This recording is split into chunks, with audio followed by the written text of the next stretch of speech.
आज भाईचारे के इस जहर ने हम सबको खत्म करके रख दिया है। आप यदि सोचते हैं कि अभी तो ये बांग्लादेश में हो रहा है और भारत में ऐसा नहीं होगा, हम सब सुरक्षित हैं, तो ये आप सबका भ्रम है। बांग्लादेश कभी भारत का हिस्सा हुआ करता था।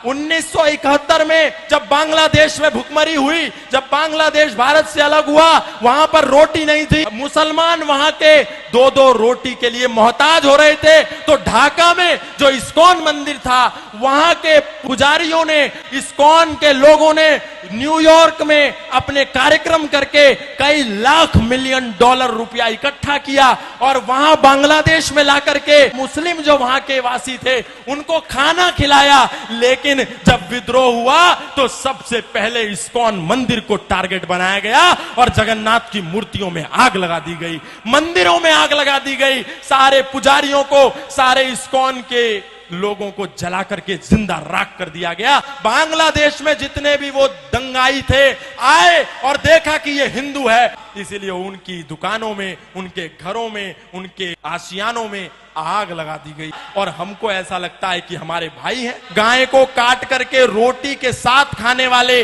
और गाय को अपने घर में बनी पहली रोटी देने वाले कभी भी भाई नहीं हो सकते, कभी भाई नहीं हो सकते। इसलिए ये झूठी दोस्ती और झूठा भाईचारा छोड़िए। यदि ये झूठा भाईचारा हमने नहीं छोड़ा तो भाई हमको चारा बना करके खा जाएगा और हमको पता भी नहीं चलेगा। अरे हम ही तो कह रहे हैं सर्वे भवन्तु सुखिनः, सर्वे सन्तु निरामया, सर्वे भद्राणि पश्यन्तु मा कश्चित् दुःख भाग् भवेत्। हमारे मंदिरों से ही तो आवाज आती है, इंद्रम वर्धन्तु अप्तुरः कृण्वन्तो विश्वमार्यम अपाघ्नन्तो रावणा। लेकिन आपको ऐसा लगता है कि जैसे ये सनातन धर्म के मंच संपूर्ण विश्व के कल्याण की मांग करते हैं, शायद उनकी मस्जिदों से, शायद उनके मदरसों से भी इसी कल्याण की मांग की जाती होगी। क्योंकि आपको समझ में नहीं आता, जो दिन में 5 समय आवाज आती है, ला इलाहा इल्लल्लाह मुहम्मद रसूलुल्लाह अशहदु अल्ला इलाहा इल्लल्लाह हुवा अशहदु अन मुहम्मदन अब्दुहु व रसूलुहु। उसका मतलब क्या है? इसका मतलब है कि इस दुनिया में अल्लाह के सिवा कोई इबादत करने योग्य नहीं है और मोहम्मद के सिवा उसका कोई रसूल नहीं है। इसीलिए यदि हम अल्लाह के सिवा यदि किसी की पूजा करते हैं तो हम काफिर हैं, हम मुशरिक हैं, हम नापाक हैं और हम वाजिबुल कत्ल हैं। यदि कोई दिखे जो अल्लाह के सिवा किसी की इबादत करता हो तो उसका कत्ल कर दो, उसका प्रतिकार करो, उस पर पत्थर बरसाओ। और यही होता है जब मर्यादा पुरुषोत्तम श्री राम की शोभा यात्रा लेकर के हम सड़कों से निकलते हैं तो अचानक से मस्जिदों के ऊपर से पत्थरबारी होने लगती है, ऊपर से कांच की बोतलें फेंक दी जाती हैं। इसका तात्पर्य क्या है? हमको लगता है अचानक कैसे हुआ? अचानक नहीं हुआ, आपको तो दिन में 5 बार चेतावनी दी जा रही थी, आप ही नहीं सुन रहे थे।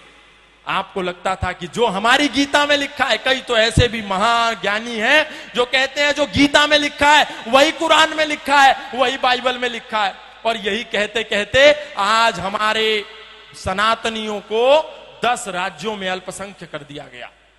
हमारे दिल्ली से 100 किलोमीटर भी दूर नहीं है नूह और मेवात, वहां लोगों की दुकानों को नाम देख देख करके आग के सुपुर्द कर दिया गया, आग लगा दी गई पूरे मोहल्ले में। और ये आगजनी जो आज बांग्लादेश में हो रही है, ऐसी आगजनी प्रत्येक दिन भारत के कई राज्यों में होती है, लेकिन हम सो रहे हैं। हम जय जय श्री राम, जय जय श्री राधे, जय जय श्री कृष्णा के नारे लगाते हैं, लेकिन कभी नहीं देखते कि मर्यादा पुरुषोत्तम श्री राम ने एक महिला के सम्मान के लिए 7 समुंदर पार जाकर के दुनिया का सबसे बड़ा सेतु बना करके 50 किलोमीटर का सेतु बांध करके उस अत्याचारी, उस पापी को मारा। मतलब ये हम सीखते नहीं, केवल सिया राम जय राम जय जय राम और कहानी खत्म, बस। हमको इतने में ही शॉर्टकट रास्ते में मोक्ष चाहिए। हम ये नहीं कहते कि हम किसी का प्रतिकार करें, हम ये भी नहीं कहते हम किसी से हिंसक हो जाएं, लेकिन हम ये कहते हैं हम किसी पर अटैक ना करें तो कम से कम अपने पास डिफेंस का साधन रखें। सनातन धर्म कभी भी पहले अटैक के लिए नहीं कहता, लेकिन सनातन धर्म आत्मरक्षा की बात करता है, डिफेंस की बात करता है। अग्रतश्चतुरः वेदा पृष्ठतः सहस्रम धनु इदम ब्रह्मम इदम शस्त्रम शापादपि शरादपि शस्त्रेण रक्षति ही राष्ट्र शास्त्र चर्चा प्रवर्तते। विश्वामित्रादि ऋषियों के यज्ञ हवन भी तभी सफल होते हैं जब पहरे पर स्वयं धनुर्धर राम खड़े होते हैं। यदि हमारे पास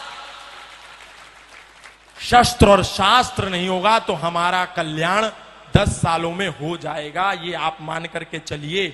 आज सनातनियों ने अपने शस्त्रों को भी कोने में फेंक दिया और शास्त्रों में भी दूर हो गए, बोले बस इनको तो लाल कपड़े में रखेना। नहीं, राम वही जो मर्यादाओं की परिभाषा बने रहे, राम वही जो भारत भू की अंतिम आशा बने रहे। अरे जिसने राजमहल के वैभव को सन्यासी बना दिया, जिसने खुद को राजा से हंसकर वनवासी बना दिया, माना उसकी जन्मभूमि मुद्दे पर हर काम जरूरी है, मगर अयोध्या से पहले हर दिल में राम जरूरी है, मगर अयोध्या से पहले। इसलिए संकल्प लेकर के कहिए कि आज के बाद हम जातिवाद नहीं करेंगे। जातिवाद को नहीं छोड़ा तो वही हाल होगा जो बांग्लादेश में हुआ। किसी ने जाकर के नहीं पूछा कि तुम ब्राह्मण हो क्या, तुम जाट हो क्या, तुम गुजर हो क्या, तुम मणिया हो क्या, तुम मारवाड़ी हो क्या, तुम तेली हो क्या, तुम धोबी हो क्या। बांग्लादेश में जितने भी वो दंगाई थे आए और देखा कि ये हिंदू है, फिर वो चाहे जाट था, चाहे गुजर था, चाहे इस्कॉन का था, चाहे आर्यों का था, चाहे राधा स्वामी था, चाहे निरंकारी था, उसने देखा कि ये हिंदू था।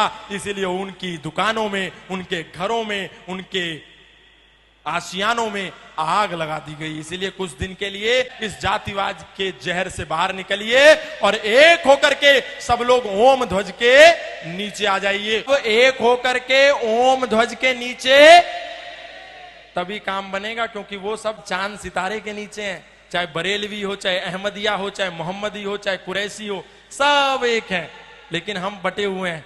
ये छोड़िए, हम सब